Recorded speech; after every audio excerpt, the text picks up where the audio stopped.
여러분 안녕하십니까? 부동산 고민 무엇이든 물어보세요. 2부가 시작됐습니다. 2부 역시 여러분들의 부동산 고민들 보다 많이 정확하게 해결해 드리도록 할 테니까요. 계속해서 많은 참여 바랍니다.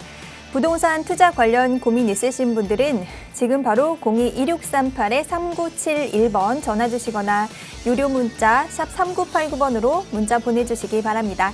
빠르고 정확한 답변 드리도록 하겠습니다.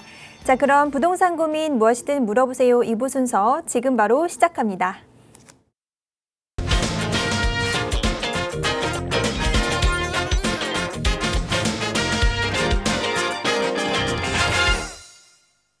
네, 부동산 고민 무엇이든 물어보세요. 월요일 2부 여러분들의 부동산 고민들 든든하게 해결해 주실 전문가분 모셨습니다.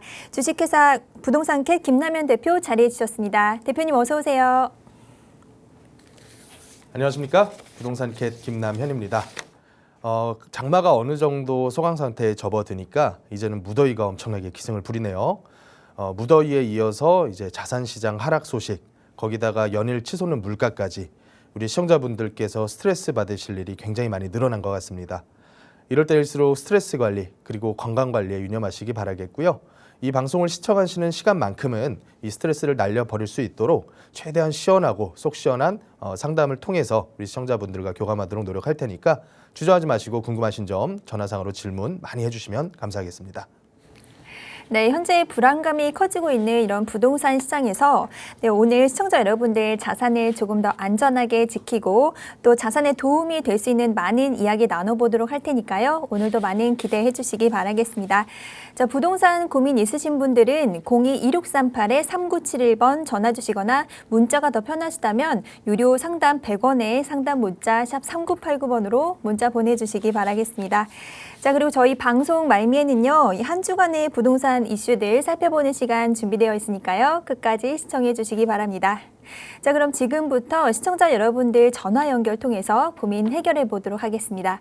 첫 번째 시청자분 만나볼게요. 여보세요? 여보세요? 네, 안녕하세요. 반갑습니다. 네, 반갑습니다. 네, 시청자님 오늘 어떤 고민 있으신가요? 저는 송파의 종정 지역의 아파트를 두 채를 갖고 있습니다. 네. 그 중에서 한 채가 이제 조합원으로 지금 재건축 중에 있습니다. 네. 그래서 다른 한 채는 제가 거주하고 있고요. 네. 그래서 그 조합원으로 지금 그 재건축 중인 아파트를 매매를 하려는데 네. 여기 매매가 가능한지 안 된다는 얘기도 있고 해서 어떻게 또 세금 때문에 부담도 되고 해서 매매를 한번 해보려고 하는데 네. 가능한지를 한번 여쭙고 싶습니다. 네, 고민 많이 되실 것 같은데요. 두 채 보유하고 계신다고 하셨는데 조합원인 상태인 아파트가 어딘지 여쭤봐도 될까요? 조합 아파트는 송파동에 있는 삼익 아파트입니다. 네, 삼익 아파트. 그리고 거주하고 계신 아파트는 어디이실까요? 거여동에는 롯데캐슬. 네? 거여동. 거여동. 거여동엔 롯데캐슬에 롯데캐슬. 네, 알겠습니다. 지금 송파동 삼익 아파트가 재건축을 지금 재건축 단계에 있는 아파트인 것 같은데요. 조금 더 지켜보다가 매도를 해야 할지 타이밍과 또 매도 여부에 대해서 전문가의 의견 들어보도록 하겠습니다. 인사 감사합니다. 나눠보세요. 네. 네. 안녕하십니까? 네, 안녕하세요. 네, 반갑습니다. 반갑습니다. 예, 말씀 잘 들었고요. 제일 먼저 제가 시청자님 명의를 좀 파악을 해야 될 것 같거든요. 네. 한 채 한 채씩 제가 여쭤볼게요. 네. 하나 보유 중이신 게 저기 가락 삼익 아파트 맞죠? 예. 가락 삼익 아파트 몇 평짜리 가지고 계시죠? 45평짜리요. 큰 걸 가지고 계시네요. 네. 요게 어느 분 명의로 돼 있으신가요? 제 이름으로요? 단독 명의이신가요? 네. 그리고 하나 또 가지고 계신 게 아까 거여동이라고 하셨죠? 예. 거여동에 뭐 신축 아파트 새로 입주한 거 가지고 계신가요? 예, 원래 입주했는 네. 아파트. 조합원이셨나요? 그것도 조합원. 예, 조합원이셨고 요거는 몇 평짜리시죠? 34평. 34평짜리. 요것도 본인 단독 명의이신가요? 예. 그러면 작년 기준으로 해서는 종부세는 거의 안 나오셨거나 조금 나오셨을 것 같은데요? 안 나왔어요, 작년에는. 그렇죠. 근데 올해는 어떻게 예상하세요? 어떤 궁금합니다. 나올지 안 나올지. 올해는 그래도 꽤 나오실 것 같아요. 아, 지금 두 물건 합치면 예. 공시가 합계가 최소 20억 이상은 돼 보이거든요. 예. 그러면 대충 봤을 때 보통 한 15억대 정도 잡혀 계신 분이 작년 기준에서 한 600에서 700 정도 종부세가 나왔어요. 예. 20억 정도 잡혀 계신 분은 1,000만 원 조금 넘어가지고 나오셨고요. 예. 그럼 시청자님은 지금 요 정도 금액 나오시는 게 부담스럽지 않으실까요? 그렇습니다. 한 달로 따지면 거의 뭐 100만 원 꼴 나오는 꼴인데 예. 이거는 이제 우리가 두 가지 판단을 해야 돼요. 첫 번째는 뭐냐면 일단은 팔지 말지부터 생각을 해야 되고요. 예. 두 번째는 뭐냐면 끌고 간다는 선택을 하면 예. 이 물건들에 대해서 세금 줄이는 방법을 또 생각을 해야 돼요. 예. 시청자님은 지금 그리고 거여동 아파트로 입주를 하셨나요? 입주했습니다. 올 입주하셨고. 몇 달에. 그러면 매도를 한다고 하면 가락 삼익 아파트를 팔고 싶으시다는 말씀이신가요? 예. 일단 이쪽에 그 거의동 거를 대출을 받아 들어왔거든요.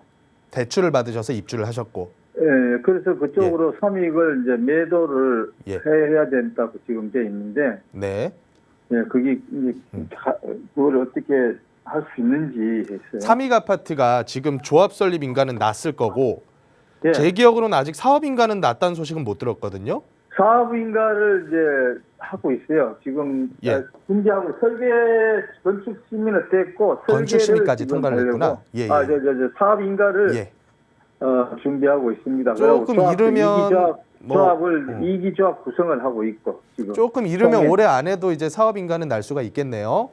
원래는 아주 쉽지는 않다 하는데 그럴 거예요. 하여튼 뭐 계획은 원래 예. 신청해서 내년에 예. 인가를 받겠다고 지금 좋아요. 조합했습니다. 시청자님께서 아까 처음에 저한테 질문하셨던 게 지금 팔 수 있습니까 없습니까 질문을 하셨잖아요. 예. 일단 지금 기본적으로 요 재건축이라고 하는 사업에 대해서 조합원 지위 양도 양수에 대한 금지가 떨어진 게 있죠. 예. 시청자님 알고 계시는 거는 요 물건은 조합 설립 인가가 났기 때문에 양도를 하기 위해서는 뭔가의 조건이 맞아야 된다 이렇게 알고 계실 거예요. 맞나요? 예. 그래서 그 조건이 뭐냐면 5년 이상 거주, 10년 이상 보유 요건 충족하면 조합원 지위 양수도가 가능하다 이렇게 알고 계실 거예요. 예. 그렇죠. 그건 다 갖고 예. 있어요. 그러면 시청자님은 요 요건을 충족을 하셨습니까? 예. 충족하셨다면 매도에 있어서는 걸림돌은 없을 거예요. 만약에 요 요건을 충족을 못 하셨으면 시청자님께 이 물건을 사는 분은 꼼짝없이 현금 청산 대상이 돼 버리거든요. 아까 말씀을 조건이 예. 내가 2000년도 사가 13년이니까 13년 보유하고 예. 22년을 보유하고 있고 13년을 거주했어요. 아이고 그러면 문제 되실 건 없으실 것 같아요. 네, 지금은 전세 예. 두고 자세한 거는 조합 사무실 쪽에다가 확인을 최종적으로 해보시고 네. 제가 아는 선에서는 시청자님은 매도하시는 데는 문제는 없으실 거거든요. 예. 그러면 두 번째가 뭐냐면 오래 보유하셨으니까 차익이 많이 남았을 거란 말이에요. 예. 근데 이 차익 부분에 있어서 양도세 중과를 받아버리면 안 파는 이만 못하죠. 그렇죠. 양도세를 일반 세율로라도 적용받을 수 있는 시점에서 매도를 해야 된단 말이에요. 판다라고 예. 하면. 예. 그러면 그 기간이 일단 1차적으로 내년 6월까지죠. 이번 예. 정부에서 정해놓은 1년이라는 요 기간, 양도세 예. 중과 유예 기간 동안에 팔아야 되는 상황인데 예. 지금 분위기를 보면 내놓으면 팔릴 수는 있겠지만 네. 마음속에 있는 원하는 가격에 팔긴 힘들 거예요. 무슨 말 뜻인지 아시겠어요? 예. 시장 분위기가 원체 안 좋잖아요, 지금. 예. 근데 지금 흘러가는 이 분위기가 짧은 근시일 내에 다시 확 좋아지길 기대하기가 좀 힘들어 보여요. 제가 보는 기준에서는. 예. 그러면 방법은 하나죠. 빨리 팔고 싶으면 좀 싸게 팔아야 되고 예. 싸게 판다고 해가지고 바로바로 매수인이 임자가 나타날 수 있을지 없을지는 물건을 먼저 내놔 보셔야 알 것 같다. 저는 이렇게 일단 판단을 해요. 예. 근데 만약에 시청자님께서 싸게 팔기가 싫어. 나는 이거 좋은 입지에다가 재건축도 본격적으로 진행하고 있는 아파트인데 뭐하러 이걸 헐값에 주고 파느냐. 예. 이런 생각이 드시잖아요. 네. 그럼 제일 먼저 뭘 해야 되냐면 두 아파트의 명의를 분리를 해야 돼요. 무슨 말 뜻이냐면 증여를 하시건 그러니까 자녀분께 증여하시건 부부간 증여를 통해 가지고 명의 분산을 하시던지 간에 명의를 바꿔 놔야지만 장기간 보유하면서 종부세 부담이 줄어들어요. 이해되셨어요? 예. 그러면 시청자님께서는 그 배우자분하고 서로 상호 간의 부부간 증여 기록이 있으신지를 한번 확인을 해보셔야 돼요. 그게 없으시면 없어요. 6억까지는 비과세를 받을 수가 있거든요. 예. 종부세가 왜 그러냐면 한 가구당 과세가 아니라 1인 네. 1인당이 따로따로 나와요. 종부세는. 예, 예. 근데 시청자님 명의로만 두 개가 다 돼 있기 때문에 예. 이게 매년 주택 가액제가 합산돼 가지고 시청자님께 이만큼 종부세가 나와 버려요. 아, 예. 그러면 일단은 매도 쪽으로 알아보시려면 물건을 좀 빨리 내놓으시고 예. 내놨는데 뭐 몇 주 몇 달 동안 아무런 소식이 없다. 그러면 세무사 통해 가지고 일단은 부부간 증여나 자녀분께 증여하는 방법을 좀 알아보세요. 예, 예. 그렇게 처리하면서 끌고 가셔야 될 것 같아요. 예, 예. 답변이 되셨나요? 예, 예. 아주 좋은 말씀 네, 감사합니다. 감사합니다. 오늘 여기까지만 정리할게요. 네, 네, 감사합니다. 고맙습니다. 대표님. 예, 예. 네, 요즘 재테크에서 정말 중요하다고 각광받는 부분이 비과세 혜택인데요. 네, 두 아파트 이제 명의 분산하는 방법, 비과세 혜택 받으실 수 있는 종부세 부담을 좀 덜 수 있는 방법에 대해서 말씀 주셨는데요. 조금 더 자세한 부동산 상담 원하신다면 하단의 번호로 다시 연락 주시기 바라겠습니다. 서울 지역번호 02-1638-3971번 또는 유료 문자 샵 3989번으로 문자 보내주시기 바랍니다. 시청하시는 누구나 이용하실 수 있는 무료 상담 전화입니다. 자, 그럼 바로 다음 시청자분 연결해 보도록 할게요. 여보세요. 예, 여보세요? 네, 안녕하세요. 반갑습니다. 예, 반갑습니다. 네, 시청자님 오늘 어떤 부동산 고민 있으신가요? 예, 제가 지금 거주 중인데는 기흥 뉴타운에 전세로 거주하고 있고요. 네, 그리고 용산 효창동에 분양받은 아파트 한 채를 가지고 있습니다. 네. 그래서 1주택자이고 네, 자녀가 이제 초등학생인데 저희 네. 가족이 좀 더 좋은 환경에서 거주를 하려고 아파트 갈아타기를 계획을 하고 있습니다. 네, 그렇게 해서 지금 생각하고 있는 것이 한 1년 뒤쯤에 이제 위례 신도시로 좀 거주를 해볼까 생각을 하고 있었는데, 네, 아무래도 지금 보유하고 있는 효창 아파트를 팔고 가야 될지, 네. 아니면은 이걸 계속 가져가고, 향후에 언젠가 뭐 매도 시점을 언제로 다시 봐야 될지, 그 부분이 좀 궁금해서 전화를 드렸습니다. 네, 매도 갈아타기 고민 중이신데 시점도 궁금하다고 하셨고요. 네. 지금 거주하고 계신 곳이 기름 뉴타운에 이제 임대로 거주하고 계신다고 하셨고 네. 보유하고 계신 곳이 용산의 아파트라고 하셨는데 어딘지 네. 자세히 여쭤봐도 될까요? 그 효창공원역 앞에 있는 용산 KCC 스위첸이라는 아파트. 네, 여기를 매도 후에 이제 보신 아파트가 어딘지 여쭤봐도 될까요? 위례는 위례 레미안 자연의 레미안 이편한 세상이라는 아파트를 좀 보고 있었어요. 네, 자녀 교육 때문에 위례 쪽으로 갈아타기 고민하고 계시는데요. 네, 전문가 의견 들어보도록 하겠습니다. 인사 나눠보세요. 안녕하십니까? 안녕하세요. 네, 안녕하세요, 대표님. 말씀 잘 들었습니다. 네. 시청자님 지금 이사 계획하시는 가장 큰 이유가 자녀분 때문이시죠? 뭐 자녀 그리고 저희가 좀 더 기름 뉴타운보다 좀 더 쾌적한 데서 좀 살고 싶어서요. 예. 사실 이거는 저는 이사 문제라고 보거든요. 네네네. 투자의 문제 개념보다는 비중을 따지자면 투자가 한 0.3, 0.4면 이사가 한 0.6, 0.7 된다고 봐요. 네. 비중이 조금 더 이제 거주 환경에다 초점을 맞추고 분석을 하시는 건데 네. 제가 드릴 수 있는 조언은 0.3, 0.4밖에 안 차지하는 이 투자 부분에 대해서만 말씀을 드릴 수가 있어요. 네. 어차피 뭐 거주는 가족분들과 이제 말씀을 좀 나누셔야 되는 부분이니까 네. 좀 덜 중요한 투자적인 부분을 말씀을 드릴게요. 네. 장단점이라고 생각을 하시면 될 것 같아요. 네. 한번 쭉 한번 설명을 드려볼게요. 이제 개별 아파트의 차이는 조금 비중이 적다고 보고 이거는 지역에 대한 비교가 좀 필요한 그런 이제 선택 기준이라고 보시면 되는데 용산이라고 하는 동네와 위례 신도시라고 하는 신도시를 비교를 하는 거예요. 네. 물론 이제 위례가 서울에 있는 강남권 신도시들 중에서도 상당히 입지가 괜찮은 신도시잖아요. 네. 다만 아직까지는 교통이 완공이 안 됐다 뿐이지 교통적으로 지하철이 들어가고 뭐 원하는 대로 트램이라든가 이런 게 들어가면 여기는 교통도 이제 더 이상 안 좋다라고 보기는 힘들 거예요. 네. 근데 이제 시간은 조금 장기화 되겠죠. 앞으로도 계속.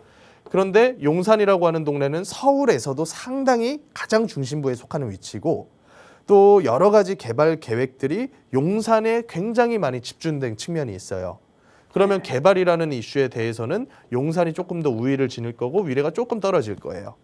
자, 그럼 현재의 교통이라던가 일자리라던가 이런 부분들을 봤을 때도 당연히 용산이 조금 더 좋고 위례가 좀 더 떨어질 거고요. 네. 다만 시청자님께서 고려하시는 거주 환경은 용산이 아직 한참 멀었어요. 용산은 주변에 개발 계획은 엄청 많은데 네. 이게 전부 국공유지, 시유지가 아니라 다 개인들이 보유한 땅들이란 말이에요. 예. 지금 당장 효창공원 요쪽만 보더라도 가지고 계신 요 KCC 스위첸 뒤쪽으로는 뭐 시프트 개발한다 이러면서 네네네. 동의서 받고 있고요. 맞은편 용문동 쪽으로는 도심복합 사업 추진한다 그래서 지구 지정돼 있고요. 또 저 밑에 내려가서 뭐 있는 원효로 위에 청파로 밑에 원효로 전부 다 개발 계획은 무성한데 아직까지 거주 환경은 어린 자녀분 키우면서 살기에는 위례에 한참 못 미쳐요. 네. 학교에 대한 문제도 그렇고요. 그럼 거주 환경은 당연히 위례가 압도적으로 우위를 차지할 거고요. 예. 그러면 쭉 이 요인들을 다 가격으로 환산을 해가지고 더한 거예요. 더했더니 용산에 있는 30평대 아파트는 지금 얼마 가냐면 한 19억대 가네요. 네네. 지금 위례 보고 오신 거는 얼마 갑니까? 호가 기준으로는 15억에서 16억 정도 되는 것 같습니다. 15, 16억 가요? 자, 그러면 여기에 대한 점수표가 딱 나온 거예요. 대한민국에 있는 국민들이 다 모여놓고서 얘네 두 개를 비교해서 점수를 매겼더니 용산이 한 3억 정도, 4억 정도 유리한 입지에 있어요. 네네. 그러면 앞으로 어떤 걸 끌고 가는 게 더 유리할까? 그러면 당연히 가격적으로는 저는 용산에 손을 들어드리고 싶어요. 예. 그러면 선택을 용산에다가 무조건 하셔라 이런 의미가 아니라 앞으로 투자적인 가치는 요 용산이 조금 더 우위는 있을 텐데 그렇다 그래서 위례가 많이 뭐 10억 가량 뒤떨어지는 게 아니란 말이에요. 차이 나봤자 얼마 차이 나지 않는 상태로 앞으로도 계속 갈 거란 말이에요. 그런데 내가 가격적으로 조금 손해를 보더라도 위례에서 좋은 환경에서 아이 키우면서 사는 거에 대해서 돈보다 더 큰 가치를 둔다. 그러면 저는 당연히 이사 가라고 말씀드릴 거예요. 네네. 딱 요거거든요. 근데 네. 다만 우리가 요런 조금 이제 대내적인 입지적인 부분만 비교하면 요런데 또 따져봐야 될 거는 대외적인 큰 시장이 어떻게 움직이는지를 또 봐야 될 거 아닙니까? 네네.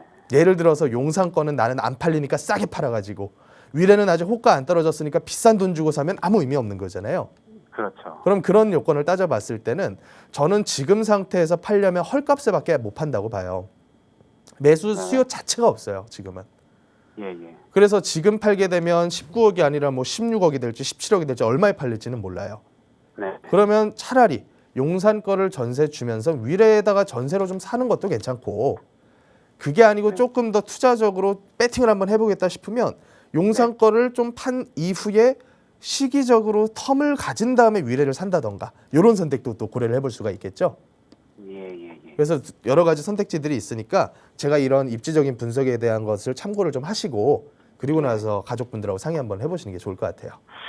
대표님 사실 안 그래도 그래서 예. 그 방금 말씀하신 것 중에서 뭐 거주적인 거는 전세로 살아도 될 테니 예. 아무래도 용산이 좋으니까 계속 가져가야 되지 않나 이런 생각이 좀 더 기울어지고 있었는데 예. 재밌는 게 최근에 실거래가를 보니까 용산은 1년 전 대비해서 오히려 1, 2억이 올라가고 있고 네. 위례는 이제 1, 2억이 떨어지고 있더라고요. 네네네. 근데 지금 제가 궁금한 거는 만약에 용산에 제가 갖고 있는 이 효창공원역 앞에 있는 아파트가 네. 용산의 각종 개발 계획 앞으로 되어 있는 업무 지구라든지 뭐 이촌동 재개발, 재건축, 용산공원 이런 효과들을 같이 흐름을 탈 수 있는 그런 유리한 위치에 있는 건지 혹시 그게 언제쯤 다시 가격 상승에 좀 반영됐는지도 좀 예측할 수 있을까요? 일단 지금 말씀하신 지역적인 이슈가 해당 아파트에도 영향을 미칠까요? 당연합니다. 그거는. 네. 당연히 영향을 미치는 건데 지금 1년 전 짧은 이 시기만 가지고 두 지역을 비교했을 때는 위례가 가격 상승폭이 떨어지거나 오히려 하락을 했을 수도 있어요. 왜 그러냐면 이 큰 수도권 시장은 한 개의 시장이에요. 한 덩어리거든요. 네. 근데 어디부터 하락을 시작을 했냐면 가장 외곽 지역부터 하락을 시작을 했어요. 예. 그래가지고 시기를 두고서 안쪽으로 이 분위기가 이어져 오고 있단 말이에요. 네. 그래서 이번 주부터 뭔 소식이 들리냐면 강남 집값 좀 떨어졌네요. 이런 뉴스들이 나오고 있단 말이에요. 네네. 지난주에는 무슨 소식 들어왔냐면 강동구 송파 떨어졌네요. 이 소식 들어왔어요. 예. 그러니까 이거는 시차의 문제지 분위기는 같이 간다 이렇게 보시면 돼요. 네. 근데 용산이라고 하는 동네가 아무리 날고기는 동네라도 이 큰 시장 자체가 다 하락으로 가버리면 얘라고 장사 없거든요. 사실은. 네. 그러니까 그 점 감안하고서 저는 장기간 보셔라. 만약에 끌고 가실 선택을 하시면 네. 그냥 전세 놓고 전세 수요야 뭐 가격의 문제지 언제든지 있으니까 네. 전세를 두시고 본인께서도 저쪽 가셔서 전세를 사시는 선택하시는 게 조금 더 속편하시지 않을까 이런 생각이 좀 들어요. 그 장기라는 게 한 그냥 5년도 아니고 한 10년 이상 이렇게 그렇죠. 네. 봐야 된다는 거죠. 부동산은 텀이 길죠, 아시다시피. 예. 그래서 저는 지금 더 끌고 가는 선택하시면 비용만 문제 없으면 10년 끌고 가시라라고 말씀드립니다. 그 비용은 이제 금융 이자나 세금 말씀드리는 거예요. 네. 그렇게 한번 판단 내려보시죠. 예. 네, 오늘 여기까지만 정리해 드릴게요. 예. 감사합니다. 네, 고맙습니다. 네. 네, 시청자님 어린 자녀분들 교육 문제 때문에 좀 거주 환경 중요시 생각하셨고 그래서 이주 고민들 하셨는데요. 용산이 좀 아무래도 투자 관점에서는 조금 더 괜찮지만 매수 가격이 좀 아쉽기 때문에 네, 조금 좀 용산에 전세를 주고 가시는 건 이주를 해보시는 건 어떨까 이런 의견도 드렸고요. 또 향후 전망에 대해서 계속 궁금하시다면 다시 연락 주셔서 고민 해결해 보시기 바라겠습니다. 하단의 번호 02-2638-3971번 또는 유료 문자 샵 3989번으로 문자 보내주시기 바라겠습니다. 자, 그럼 바로 다음 시청자분 연결해서 고민 해결해 보도록 할게요. 여보세요? 네, 여보세요. 안녕하세요. 네, 안녕하세요. 반갑습니다. 네, 반갑습니다. 네, 시청자님 네, 오늘 어떤 부동산 고민 가지고 계셔서 전화 주셨나요? 저는 50대 무주택자이고요. 네, 예, 거래가 잘 이루어지지 않잖아요, 요새. 네, 그래갖고 도봉구 창동 주공 19단지 29평 9억 네. 중반에 받고요. 네, 상계동 상계주공 3단지 28평 네, 합층이고 올수리를 해놨고 28평이고 네, 9억 초반에 봤어요. 네. 이거 둘 중에 매수를 하려고 하는데 어느 게 좋은지 선생님한테 잠시 구하고 싶어갖고 전화드렸습니다. 네, 전화 잘 주셨습니다. 요즘 예, 이쪽이 좀 개발 호재가 들려오면서 보신 것 같은데요. 네, 예, 예. 아무래도 네, 서로 근접해 있는 지역이긴 하지만 어떤 예. 아파트가 조금 더 미래 가치가 있을지 여쭤볼 건데 이제 보시는 예. 곳이 상계 주공 3단지 28평이라고 하셨고요. 예. 또 하나는 창동 주공 19단지 아파트 29평이라고 해주셨어요. 예, 예. 네, 무주택 상황에서 어떤 예. 아파트를 매수하는 게 더 좋을지 전문가 예. 의견 들어보겠습니다. 예, 인사 예, 나눠보세요. 예. 안녕하십니까? 예, 선생님 안녕하세요. 네, 반갑습니다. 예, 말씀 들어보니까 두 가지를 고려를 해야 될 것 같아요. 예. 첫 번째는 언제 삽니까? 이 부분하고 예, 두 번째로는 둘 중에 뭘 사야 될까요? 이 부분일 것 같아요. 예, 맞습니다. 제일 먼저 언제 살까요? 여쭤보려면 시청자님 무주택자라고 하셨죠. 예. 무주택이 되신 지가 얼마나 되셨어요? 무주택 된 지는 한 5년 됐어요. 5년 올라가기 정도요? 전에 팔아갔고요. 그러셨구나. 경기도 의정부에 있는 거를. 예. 예. 지금 그럼 보유 중이신 현금은 대충 얼마 정도 될까요? 한 4억에서 5억 사이요? 지금 다 보고 끌어- 예. 지금 보고 오신 아파트 사시려면 대출 좀 쓰셔야겠네요. 그러면 예. 대출을 한 4억 중반 써야 되더라고요. 대출을 한 보니까. 50% 가까이 이렇게 받으셔야 예. 되는 상황이시고 예. 자 그러면 언제 사야 될까요에 대한 답은 지금은 아닙니다. 시청자님은 저는 지금 아니에요. 현금 요새 10억 가진 사람이 9억짜리 집 산다 그러면 저는 뭐 필요하시면 사세요 말씀드릴 텐데 예. 시청자님 지금 집 사가지고는 완전히 거꾸로 가버리는 거예요. 그래요? 금리 근데 또 싸고 대출 열어줄 때 안 사다가 금리 높아고 대출 쪼이니까 사는 꼴이에요. 그러면 그렇게 이거는 되는 거예요? 나는 예. 쌀 때 팔고 비쌀 때 사가지고 다시 쌀 때 팔고 이렇게 되는 수밖에 없단 말이에요. 그렇게 되는 거예요? 끔찍하잖아요, 그런 그래서 생각하면. 예. 그러니까 지금 고민이 상태는 많이 뭘 되더라고요. 고려를 해야 되냐면 예. 내가 만약에 이 집을 샀을 때 예. 5년, 10년 나오는 비용을 아무 무리 없이 감당 가능한 수준이냐를 따져봐야 돼요. 계산 한번 해드릴게요. 예. 한 5억 정도 되는 금액을 네. 30년 만기로 지금 신규 대출 금리가 5%대가 넘어가 버렸어요. 예. 5%에서 5% 초반대 간단 말이에요, 보통. 네. 근데 5억까지 받으려면 대출 금리 더 써야 될 거예요. 그러면 자, 원금만 계산해도 대충 봤을 때 한 1,700, 1,800을 1년에 한 번씩 갚아야 되고요. 네. 이자 계산해 보면 1년에 2,500만 원에서 3,000만 원 돈 나가요. 자, 둘 다 합치니까 시청자님 1년에 금융 비용만 한 4, 5천만 원대 내야 되네요. 4천 초반대에서 예. 한 5천만 원까지가 금융 비용이에요. 예. 이거 대비해서 시청자님의 소득을 물어봅니다. 금융기관에서. 그래서 이 비율을 40% 밑으로 맞춰야 됩니다. 이게 DSR 40%라는 거예요. 그러면 시청자님은 최소 세전 기준에서 연봉이 1억 초중반대는 돼줘야 되고요. 그러면 세후로 시청자님 손에 쥐어지는 거는 1,000만 원보다 덜 쥐어진단 말이에요. 한 예. 800, 900 이렇게 쥐어질 거란 말이에요. 많이 받아도. 예. 그러면 그 중에서 자, 한 달에 800 벌어 가지고 대출 이자만 한 3, 400 갚는 거예요. 예, 맞아요. 예. 그러면 이거는 저는 비용 너무 과다하다라고 봐요. 아, 그래요? 지금 상태에서는 한국은행에서도 웬만하면 무리한 빚을 내서 집 사지 마세요라고 얘기를 하고요. 미국 예. 중앙은행에서도 무리한 빚 내서 집 살 때 아니라고 얘기를 해요. 아. 경고하는 거거든요. 그러니까 그만큼 가파르게 이제 금리 인상할 거니까 무슨 경제적 판단을 하든지 간에 돈 갖다 쓰는 거 잘 생각해서 써라 이렇게 경고를 한단 말이에요. 아, 그러면 예. 무리네요. 조금 지금은 요 정도도- 정도 금액대의 물건을 보는 거는 너무 무리를 하시는 거예요. 아, 그럼 한 7억 예. 선에서 보는 거는 어떤가요? 18 그것도 선에서 큰 편차는 없다고 봐요. 아. 어차피 뭐 1,000만 원 더 내나 덜 내나의 차이인데 예. 지금 상태에서 시청자님께 제가 뭔가 대안을 드리고 싶어요. 예. 대안을 드리자면 두 가지예요. 현재 내가 가지고 있는 이 무주택자라고 하는 불안감을 떨쳐내야 돼요. 그러면 예, 뭐라도 조그만 거 하나라도 투자라고 하는 개념으로 접근하는 게 조금은 더 유리할 거예요. 예. 그리고 이런 투자로서 작은 물건을 작은 금액을 투자해서 예. 지금 최근에만 하더라도 모아주택 후보지 지정됐죠. 공공재개발 후보지 지정됐죠. 도심복합사업 후보지 지정됐죠. 서울에 계속해서 공급대책의 일환으로 갈아엎을 준비를 하고 있단 말이에요. 아, 예. 그러면 예. 그런 물건들을 뭐 예를 들어서 현금 4억이 있으면 한 1억 정도만 투자해가지고 사 놓는다. 아. 별로 문제될 거 없잖아요. 이거는. 예, 그거는 그렇죠. 부담 안 가니까. 그리고 나머지 3억 갖고 뭐예요? 예. 현금 보유하세요. 아. 현금 보유하다가 어떤 때가 오냐면 지금 걸려있는 규제가 다 풀어지는 때가 또 와요. 네. 생각보다 빠르게 온다고요. 우리가 아. 지금 양도세 중과 배제될 줄 알았나요? 1년 동안? 예. 종부세 다운시켜 줄 줄 몰랐잖아요. 예. 그럼 예, 좀 있으면 뭐 풀릴 거냐면요.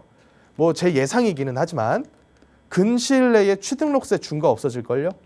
아. 왜냐하면 양도세 중과 배제해주면서 매물은 쏟아지는데 다주택자 내지는 무주택자가 사주셔야 되잖아요.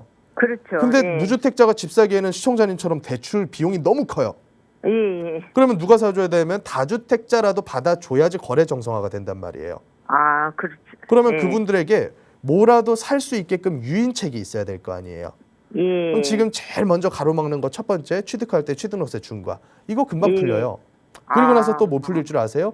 가격이 더 떨어지잖아요. 그러면 예. 종부세도 인하될 거고요. 더 떨어지잖아요. 그러면 양도세 중과 없어져요.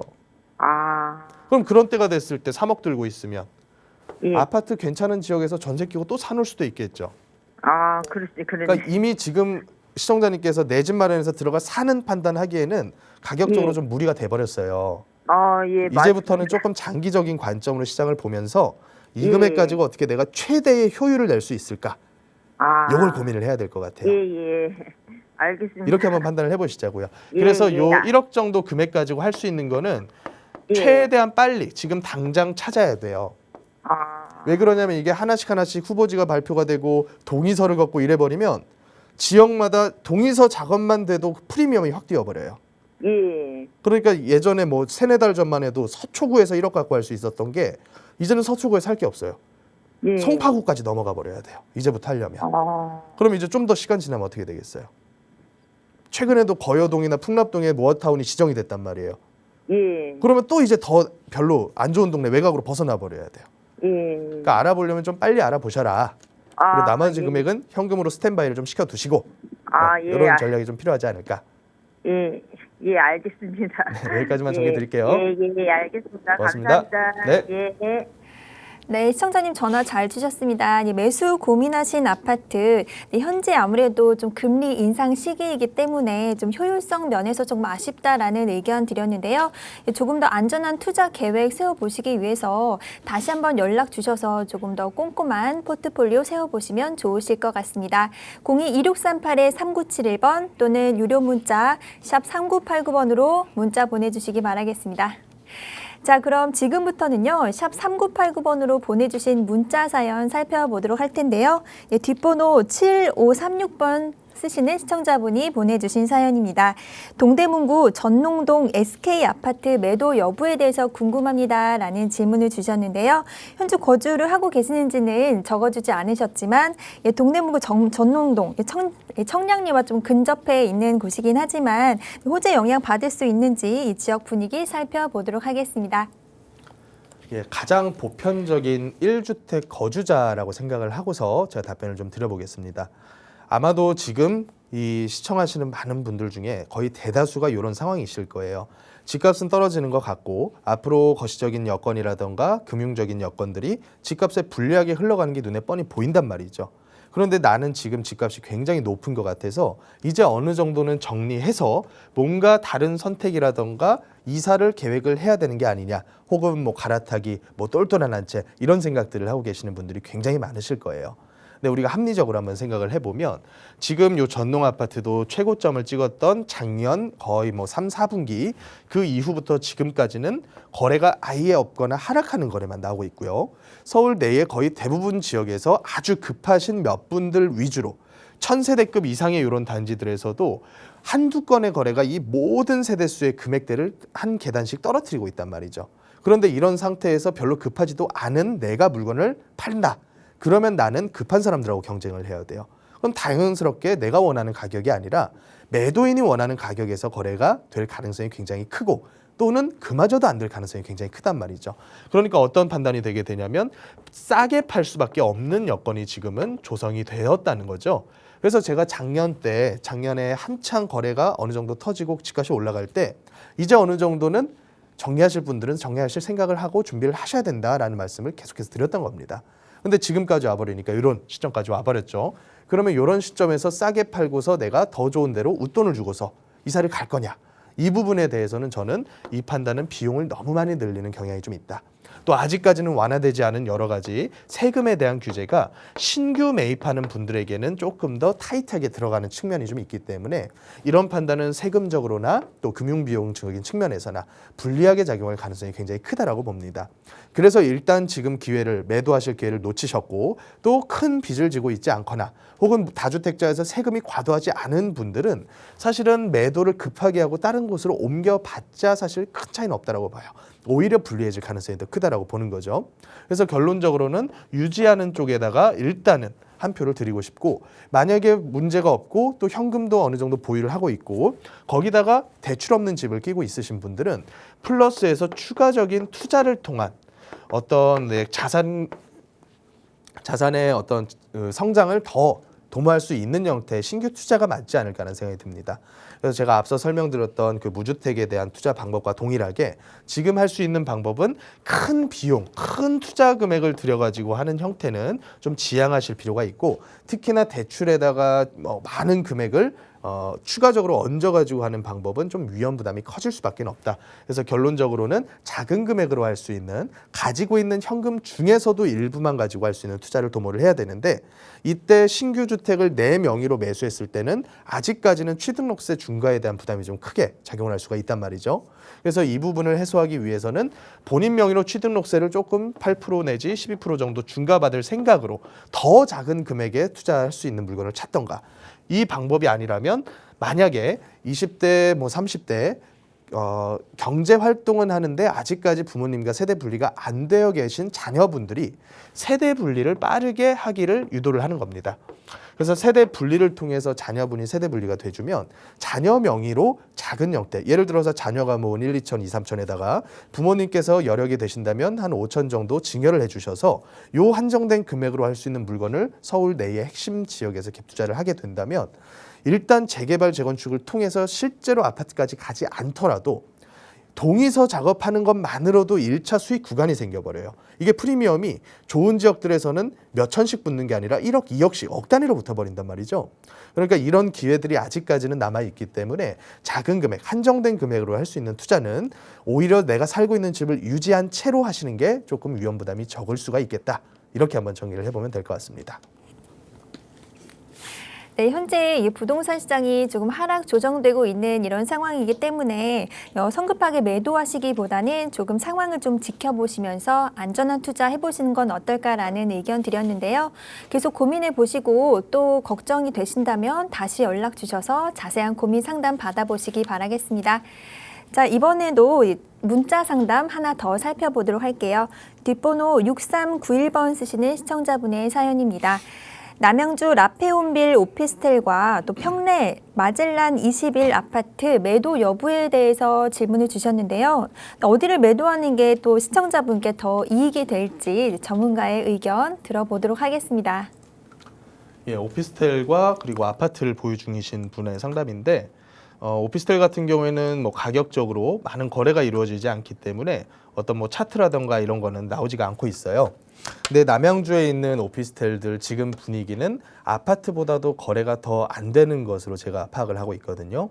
이유는 지금 오피스텔 같은 경우에도 아무리 작은 오피스텔도 전부 다 주택으로 쓰면 주택수에 포함이 되기 때문에 신규로 이 물건을 취득하실 분들이 정말 많이 줄어든 그런 감이 있죠.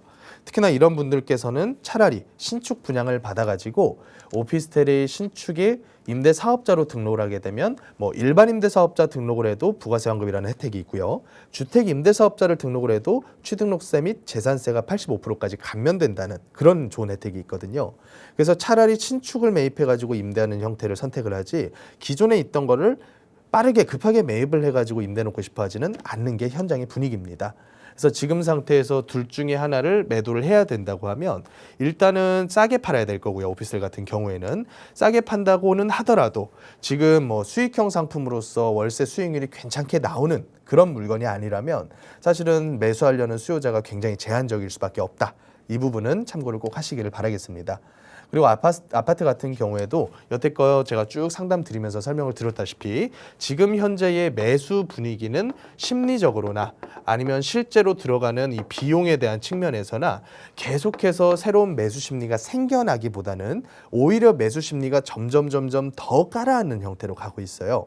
그런데 요 매수 심리가 한번 반전돼 가지고 다시 확 튀어 오를 요런 때를 매도인들께서는 기다리고 계실 텐데 그러려면 우리가 매수에 있어서 들어가는 요 돈에 대한 부분을 한번 생각을 해볼 필요가 있습니다. 돈은 매수에 대해서는 크게 내 돈과 남의 돈이 있는데 내 돈 같은 경우에는 일단 내가 직장을 다니건 자영업을 하든지 간에 경기가 좋아야지 내가 연봉이 높아지고 소득이 높아진단 말이에요. 근데 우리가 지금 겪고 있는 경제 여건은 연일 계속해서 경기 침체에 대한 뉴스가 나오고요. 이제는 리세션이 아니라 스태그플레이션에 대한 공포가 굉장히 많이 도사리고 있는 시장 쪽으로 흘러가고 있습니다. 그렇다 보니까 내가 내 돈, 매년 벌어들이는 돈이 획기적으로 높아질 수 있는 업종이 상당히 제한적일 수밖에 없겠죠. 그렇다면 상당히 많은 이 주택 구입에 들어가는 자금이 빚에 대해서 의존하는 성향이 점점 강해지는데 정책적으로는 이 대출을 많이 열어주려고 하고 있어요. 특히나 무주택이라던가 실수요자분들에 대해서는 소득이 허락하는 한도 내에서 70에서 80%까지는 대출을 열어주겠다. 이게 이제 새 정부의 공약이었고 또 이렇게 실천을 하려고 하는데 문제는 이 부분에 대해서 금융 쪽인 어떤 여건이라던가 아니면 대출 금리에 대한 부분들이 쉽게 받쳐주지를 못하고 있는 거죠. 불과 한 2, 3년 전까지만 하더라도 무주택 실수요자가 신용등급이 괜찮다면 은행 가서 주택담보대출도 받고 신용대출까지 끌어다가 영끌이라는 걸 할 수 있었겠지만 지금은 그런 형태로 대출을 해주는 기관도 없을 뿐더러 받는다고 하더라도 작년, 재작년에 비해서 2배 이상의 이자를 내야 돼요. 이게 지금의 현황이라면 앞으로 어떻게 될까? 일단은 연말까지 미국에서 기준금리를 3.5% 내지는 3.75%까지 올릴 그런 준비를 하고 있습니다. 그러면 우리나라 역시도 당연히 그 이상 혹은 비슷한 수준까지는 금리를 올려줘야겠죠. 그래서 지금 시장에서 예측하는 바로는 최소 우리나라 대출금리가 올 연말쯤 해서는 8%대 이상은 갈 거다. 이게 어떻게 보면 정설이란 말이에요. 그러면 지금보다도 이 부담이 더 커진다면 사실은 요 돈이라고 하는 게 부동산 시장으로 흘러 들어오고 싶어도 오기 힘든 상황까지 가버린단 말이죠. 그래서 만약에 하락이라고 하는 장이 실제로 오게 됐을 때를 본다면 하락은 이미 눈앞에 다가와 있고 이 하락을 우리가 대비를 해야 되는 측면에서 보자면 과연 얼마나 길어질 것인지 이 하락하는 기간에 대해서도 생각을 해봐야 되고요. 만약에 하락한다면 얼마 정도까지 하락을 할 것이냐. 그래서 내가 이것을 버틸 수 있느냐 없느냐. 이 부분에 대해서 판단을 한번 해보셔야 됩니다. 그래서 이 부분에 대한 판단은 뭐 개인적인 시각에 따라 차이가 굉장히 크겠지만 지금 보이는 시각을 뭐 주관적으로 해석을 하지 말고 과거에 있었던 하락장에 얼마나 길게 또 얼마나 많이 빠졌느냐를 보면 되겠죠.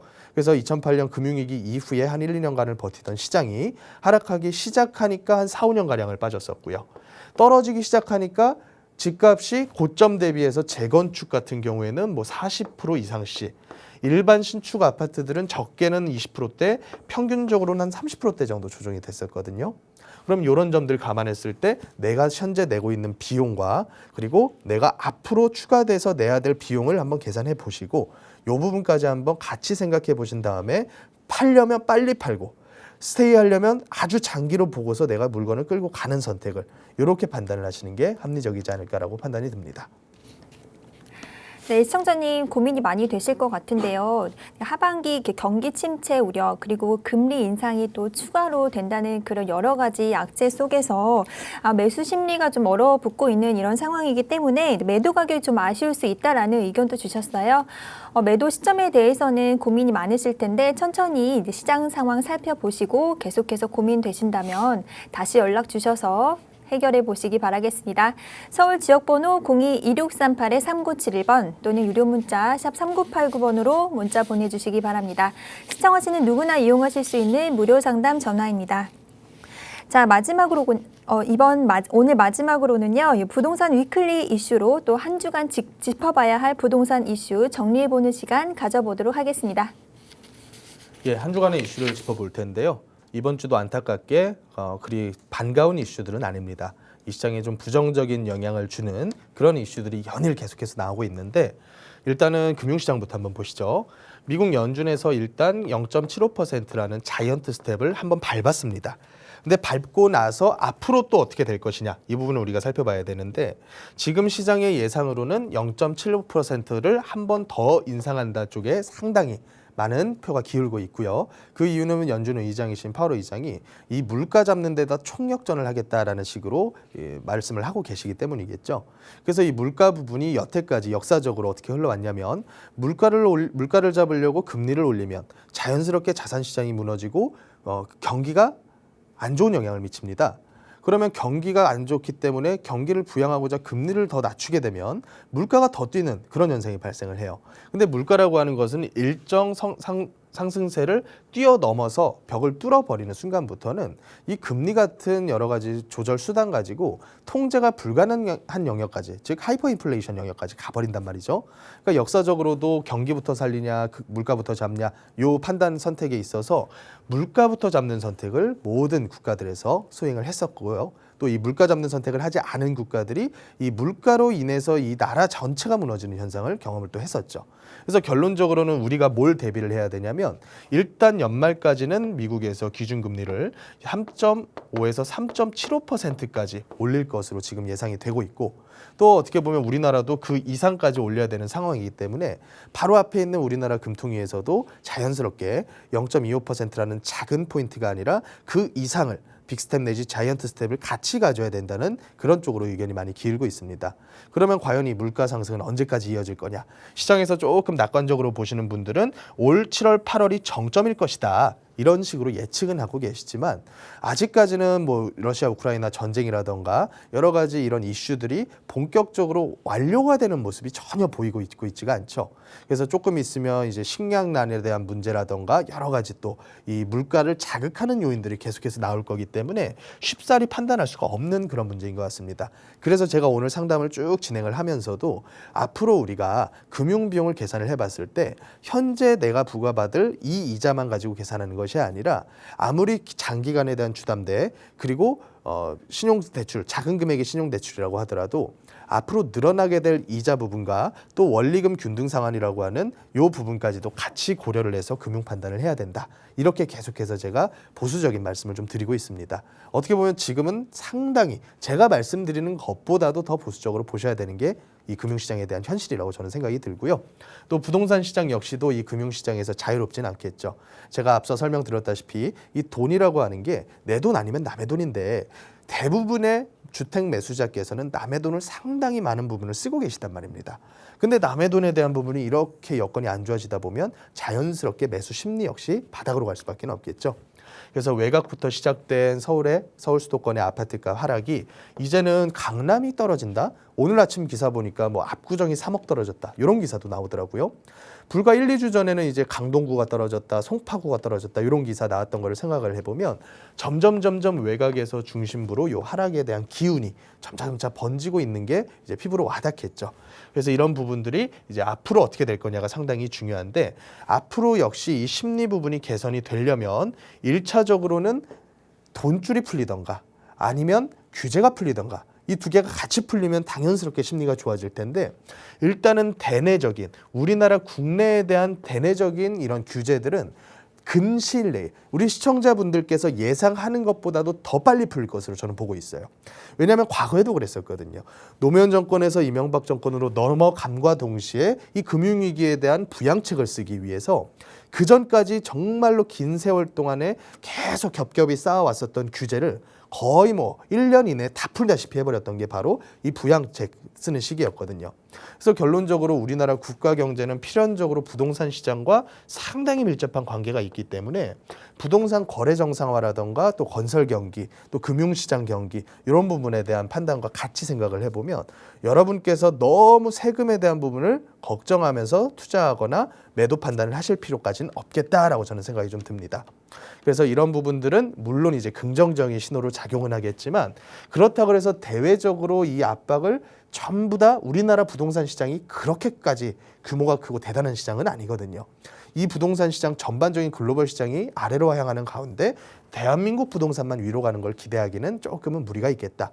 그래서 이 규제책에 대한 완화 소식은 횡보하는 기간을 조금 더 늘릴 가능성은 크겠다라고 저는 보수적으로 판단을 합니다. 그래서 투자하시는 분들께서는 조금 더 작은 금액으로 할 수 있는 투자 그리고 이런 규제 완화 측면과 엇물려서 할 수 있는 형태의 투자들 반드시 고려를 해보시기를 바라겠고요. 임대차 시장이 문제입니다. 사실은 매매 시장은 어차피 지금 상태에서 더 올라가기를 기대하시는 분들은 좀 적겠지만 임대차 시장이 너무나 불안정하고 가격이 가파르게 뛰다 보니까 이 불안한 임대를 못 견디고서 무리한 대출을 끌어다가 매수 쪽으로 뛰어드시는 분들이 꽤나 있을 수밖에 없거든요. 그래서 최근 들어서는 안 그래도 이 임대차 입법이죠. 임대차 입법의 2년이라는 기한이 끝나는 시기가 와버리니까 임대차 유예를 임대차 이제 계약 갱신 청구권을 쓰셨던 분들이 전부 다 시장의 새로운 전세 수요자로 내팽겨 쳐져야 되는데 2년 전, 4년 전 가격보다도 훨씬 더 전세가가 많이 오른 그런 상태입니다. 그래서 서울을 떠나서 경기도로 간다던가 혹은 아파트를 떠나서 다세대 같은 조금 더 대체재 형태의 주택으로 옮긴다던가 이런 선택을 하시는 분들은 상당히 늘어날 수밖에 없겠다.